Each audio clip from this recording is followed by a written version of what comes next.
What's going on, guys? BMP back with another bad movie review, this time on Transmorphers. Robots not at all in disguise. So, before we get into any points that we have, let me give you the breakdown of the movie. So, this movie takes place, I think, about 100 years into the... Well, first of all, because the movie came out in 2007, it says that in 2009, they sent a communication to a distant planet that they found life on. And then 5 years later, which would put us in 2014, they invaded. And it was these robots. And then through dialogue in the movie, you kind of figure out that it's been at least 100 years since Earth was invaded. Humans have been forced underground. I think something like 90% of the population was killed. And now they have this little resistance underground. And the movie is about them trying to now fight back and take the planet back from the robots. Riveting stuff. It is riveting. So within the robots, they can't they can't find where the humans are, but the humans are tracking them through radar. And on the radar, you just see their little blips and blops. And Chief, what was his name? General McGuire. Don't ask me where I got Chief from, but General McGuire and whoever his second in command there was goes, "These enemy targets just appeared out of nowhere." "What do you mean they're appearing out of nowhere?" What do you mean they just appeared? Exactly what you just said. There's not much more I can tell you. I can't tell you any more than what I see on my little radar. One of the big problems with this movie for me was that you don't really know who anybody in the movie is. Like, if it wasn't for me actually just trying to Google it or going on IMDb, half of the characters' names I would never have known. Because the movie doesn't tell you. Some characters, they will give a name, like, so-and-so is doing this or whatever, and some of them, but not all of them. And there's so many characters in this movie who just go nameless the entire time. Like, I don't know who anybody is. Who is this? Who is that? Who's this guy? Who's that? Who's this? I don't know any of them. Listen, nobody even had a backstory. Everybody was just die on shit. One person. It wouldn't make sense for a lot of them to have a backstory if it was 100 years in the future and none of them were even born. Well, a couple people had a backstory, and it follows... We'll get to that. But Matt, you did have a point on the decision of pictures. Oh, you mean 15 into the movie, and all of a sudden we had side-by-side split screen? Yeah, but it wasn't even a split screen, because it didn't take up the whole screen. No, it looked like this right now. Yeah, it did. It looked like a Zoom meeting. It was because most of the screen was black, and then you just had the two squares of footage going on at the same time. It was like a dual picture thing going on, as if we were supposed to see what was happening in each of these scenes at the same moment. But the problem is they did it in a scene where everyone was in the same room. So really the two pictures were just to show that one person was talking and to show the other person's reaction, I guess. But it was Which got to horrible. the next part just a few minutes later, where they hit us with the triple screen. They upped the ante. They hit us with the trip screen going on. It was us right now. Here's us in the scene right now. I got a point right at the start of the movie. They send the first platoon out, and it's pouring, and there's lightning. It hurts my eyes so bad. I had to actually look away from the screen because I could not. It was hurting my eyes so bad. I don't know if that was only me, but it was bad. No, it got to the point. It was... Yeah, exactly. It looked like it was just like a strobe light just right in your face. And to be honest, it did get to the point where it's if you have a history of epilepsy or something, please don't watch this movie. Or at least skip ahead 10 minutes, because that's a messed up part of the movie. Yeah, It got really disorienting after a while. So we meet a character later, Mitchell, who was cryogenically frozen, which they don't explain that right away, why he was frozen, or I missed it at first. But you find out he was up for treason, so that was his punishment, was being frozen. Him and Itchy. was like his second in command. Itchy. But later on, after they were frozen for 5 years, so you find him sleeping later on, and he's dreaming about the beginning of the movie, basically, when the robots attacked, and Itchy walks in and wakes him up, and he shoots out of his sleep and points a gun at him. Hey, Mitch. You think being frozen for 5 years might chill you out a little? I understand if you're having nightmares and you're an army vet, and that's the first thing you do because you think you're still at war. But this is robots. Why did you think a robot walked in and a regular hand was going to do anything? It's like, oh, for a second I thought you were a robot. A robot came into my room. They unfreeze Mitchell to lead the next unit for this plan, because the first unit they sent out at the beginning of the movie failed miserably.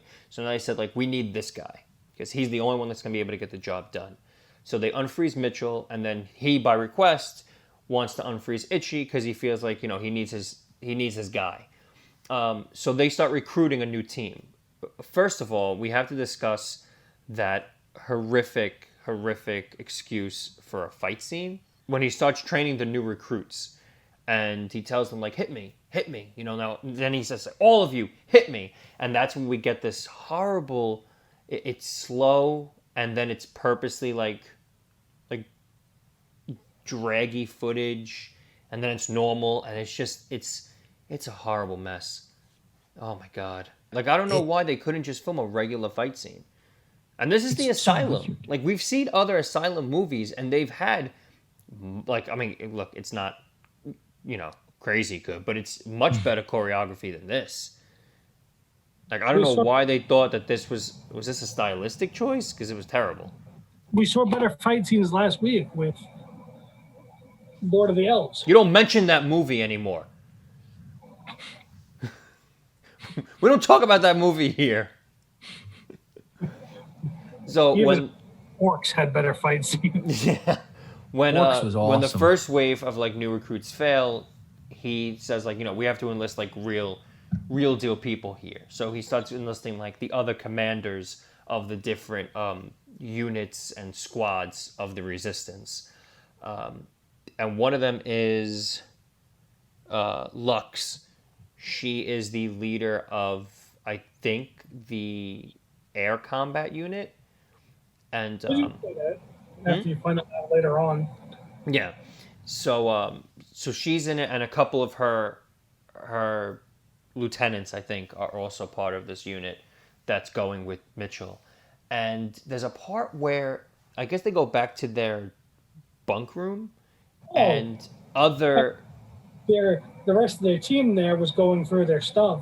Yes, so they were going through their stuff, and going through my stuff. A fight breaks out, more of the awesome fight choreography in this movie.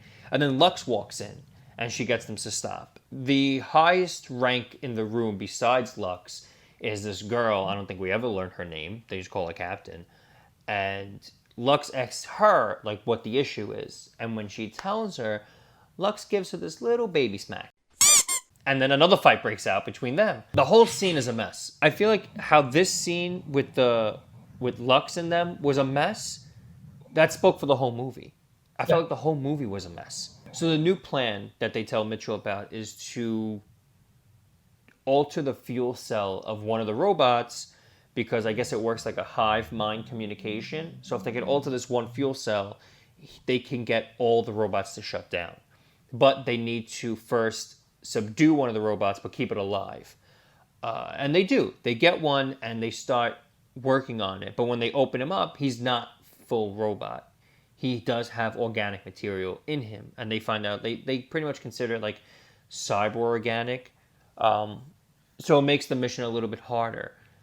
The robots end up attacking, or on their way to attack, the tent that they're working on this robot in, because the fuel cell also works as a tracker.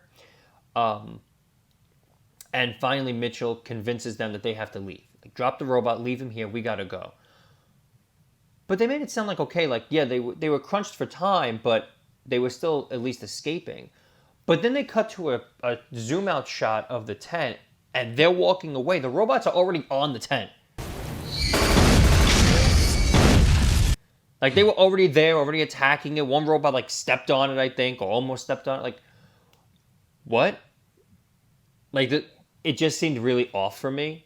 Like, it seemed like they should have at least given a little bit more time. Like, the robots could have been close, not that close. We get to a point in the movie where Nadir, and I think her name was Blair, they're running to the tower. And Nadir steps out and just gets completely blown the up. Everybody comes to the rescue of Blair, and Nadir just steps out of like a piece of rock, and she's fine. And all of that took place in 1 minute. She got blown up, mourned, and brought back in 1 entire minute. Yeah, I mean, and they didn't even do any kind of dramatic pause or dramatic reveal to show that she was alive. She walked back on screen like she just walked into a sitcom.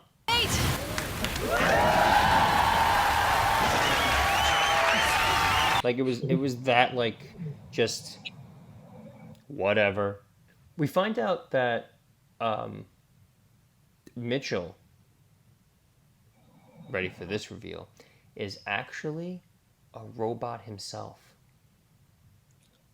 He's a robot in disguise. He is the one robot in disguise in this whole movie. Come on. They actually put the fuel cell in his body to become the beacon to shut down all the robots.